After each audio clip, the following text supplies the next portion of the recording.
ओम शांति।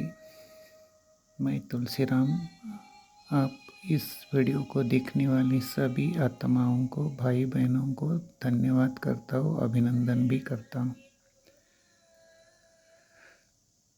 गीत तो आपने सुन लिया कर्मों के बारे में। सामने स्क्रीन पर आप देख रहे हैं एक इमेज क्रिएटेड है। On the left you are seeing राजयोगी तपस्वी आत्मा का प्रकाशमय शरीर, और राइट में आप देख रहे हैं कर्मों के आधार से कर्मों का झाड़ अर्थात सृष्टि चक्र का, आत्माओं का सृष्टि रूपी झाड़। जो पहली पहली आत्माएं धरती पर आती है और जो अंत तक रहती है, उसी का वो एक झाड़ के रूप में चित्रों में आपने देखा है। पहले परमात्मा धरती पर आते हैं, संगम युग पर निराकार है, ब्रह्मा के शरीर में प्रवेश करते हैं। संगम युग शुरू होता है, राजयोग पढ़ाना शुरू हो जाता है। उसी से जो ब्रह्मा मुख्य वंशावल, ब्रह्मा कुलभूषण ज्ञान योग से धारणा करके अपने संस्कारों को परिवर्तित करते हैं, वही स्वर्ग के पहले प्रिंस प्रिंसेस अर्थात राधे कृष्ण के युग में जन्म प्राप्त करते। वो है 9 लाख आत्माएं, जो अभी 2037 के बाद में शुरू होने जा रहा है। वही 2 आत्माएं और उनके साथ वाली आत्माओं का पहला जन्म है सतयुग का, गोल्डन एज का। उसी को आदि सनातन देवी देवता धर्म कहा जा रहा है, और वो चलता है 2 युग, सतयुग त्रेता युग। इसी को ही स्वर्ग कहते हैं, और उसी को ही वर्णों के हिसाब से अभी के ब्राह्मण वर्ण, फिर देवता वर्ण, फिर चंद्रवंशी वर्ण त्रेता युग वालों को, फिर आधे कल्प के बाद द्वापर युग शुरू हो जाता है। द्वापर युग में जो आत्माएं आती है वो आते हैं जैसे कि नरक में। क्योंकि वहाँ जन्म मिलता है संभोग की दुनिया से, अर्थात संभोग द्वारा जन्म, पतित जन्म, और वो चलता है द्वापर कलयुग के अंत तक। तो अभी समझो आप कलयुग में हैं, तो आपके जन्म मतलब शरीर।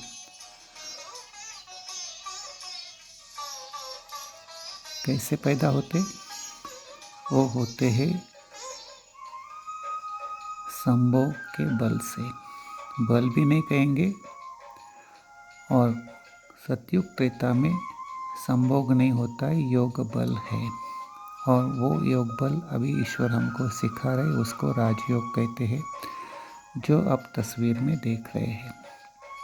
और उसी का पहला योग बल का प्रिंस ऊपर में आप श्री कृष्ण की इमेज पे देख रहे हैं।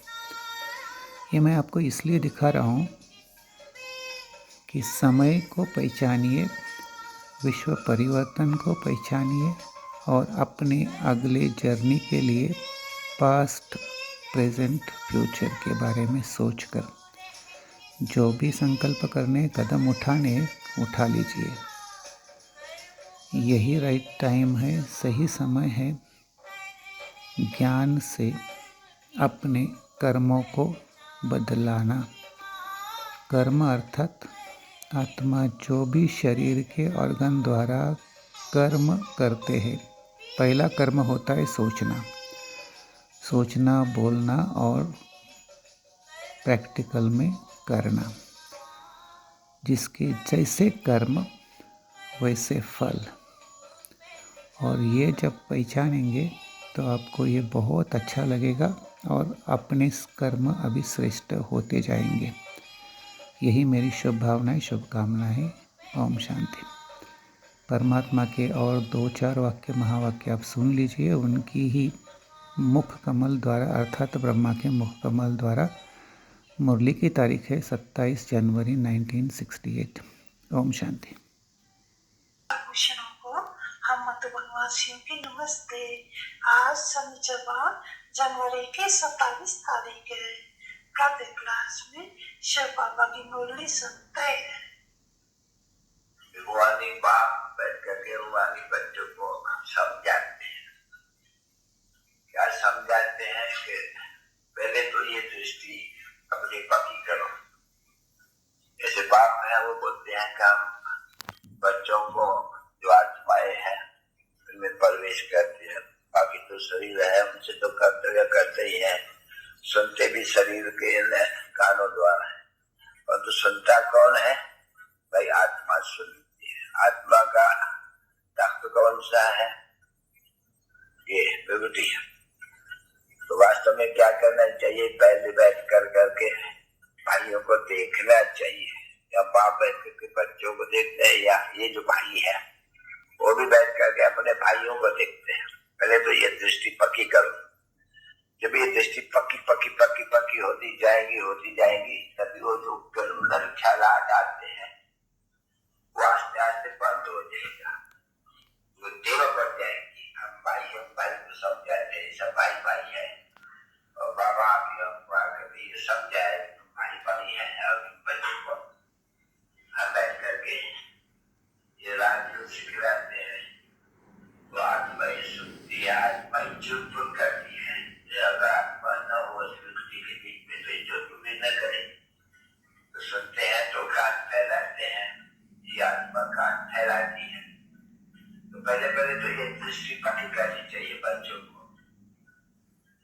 देखना होते हैं तभी भी पहले ख्यालात में आवे तो और कोई के ख्यालात या अपमान का ख्यालात वो भूल जावे, क्योंकि ये इसमें मेहनत बहुत है। सब्जेक्ट है नंबर 1 ऊंची सब्जेक्ट जो होती है बच्चे दैनिक गुण धारण करना, ये करना है। इसमें क्या होगा? आप ऑटोमेटिकली दैनिक गुण धारण होते ही रहेंगे, क्योंकि आत्मा भाई को देखते हैं, सभी आत्मा को देखते हैं, शरीर से कनेक्शन नहीं रखते हैं।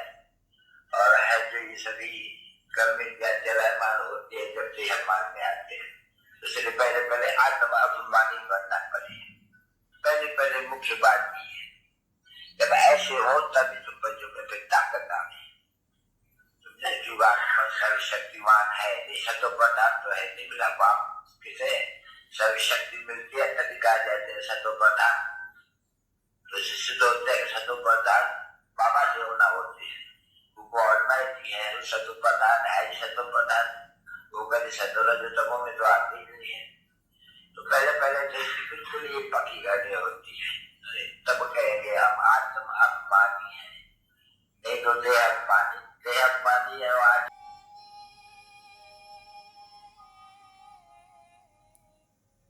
Many hearty greetings to the viewers of this video.